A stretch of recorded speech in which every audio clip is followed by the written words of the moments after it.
All right, today we're going to peel back the layers of the internet and take a look at one of its most mysterious corners, the dark web. And more specifically, we're talking about the special keys that unlock it, these things called onion links. You've probably heard this analogy before, but it's just so perfect for the internet.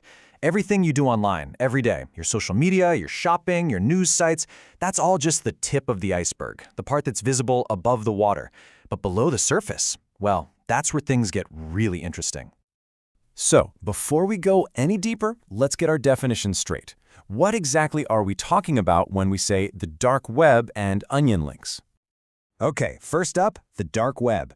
This is a part of the internet that's intentionally hidden. You're not going to find it on Google, you won't stumble across it by accident. You actually need specialized software just to get in the door.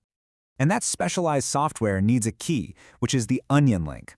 These aren't your typical .com addresses. Nope, they end in .onion. And they are the only gateways to this hidden network. And you can only use them with a special browser like Tor, which actually stands for the Onion Router. So why onion? It sounds a little weird, right? Well, the name is actually a brilliant metaphor for how the whole system works to keep you anonymous.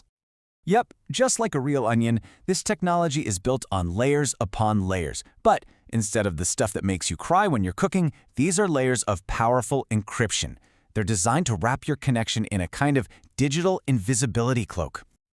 Okay, so check out how this journey works. It's kind of like a secret spy mission for your data. First, your request gets wrapped up in all those encryption layers. Then, it's sent on a wild goose chase, bouncing between random, volunteer-run computers all over the world.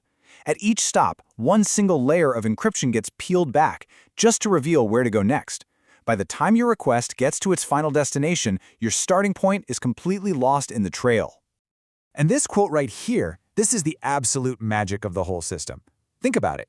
No single computer in that chain knows the full story. The first computer knows who you are, but not where you're going. The last computer knows the destination, but has no clue who you are. And all the computers in the middle, they only know the stop that came right before them and the one that comes right after. It's an incredible system built for privacy from the ground up.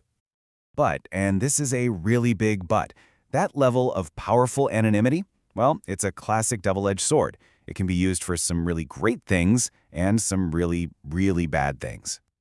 On one hand, it's an absolutely essential tool for freedom. Think about journalists or activists in countries with oppressive regimes. This is how they communicate safely. Whistleblowers use it to leak information without getting caught. But on the flip side, that exact same anonymity creates a perfect hiding place for all sorts of illegal activities. You've got anonymous marketplaces, scams, you name it. It's the same technology, just used for completely opposite ends of the moral spectrum.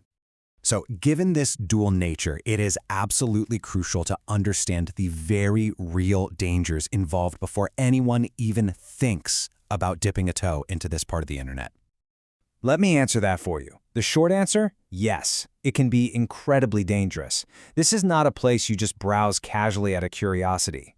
Going in unprepared can have some really serious consequences. You really have to be aware of what you could be walking into. The dark web is absolutely crawling with scams and malware just waiting for one wrong click to steal your data or your money.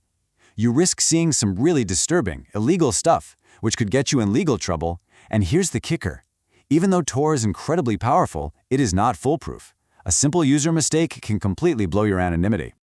So, for anyone even entertaining the idea of exploring, these safety rules are non-negotiable. Always use an updated privacy-focused browser like Tor.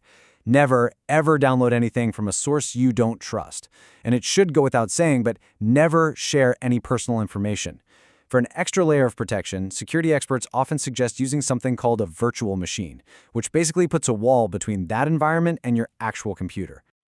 You know, this entire discussion about anonymity and hidden websites, it really plugs into a much bigger conversation that we are all having right now about the future of our privacy online. When you take a step back, the technology behind all of this isn't just about the dark web. It's about a fundamental question we're all grappling with. In an age of constant tracking and data collection, how much privacy do we really have, and how much should we expect? This technology, for better or for worse, gives us a glimpse of what a truly anonymous internet could actually look like. And that leaves us with this final, really important question to chew on. We all say we value our privacy, But at what point does that privacy turn into a kind of secrecy that can shield harmful or illegal behavior? That's the central dilemma here, and honestly, there are no easy answers.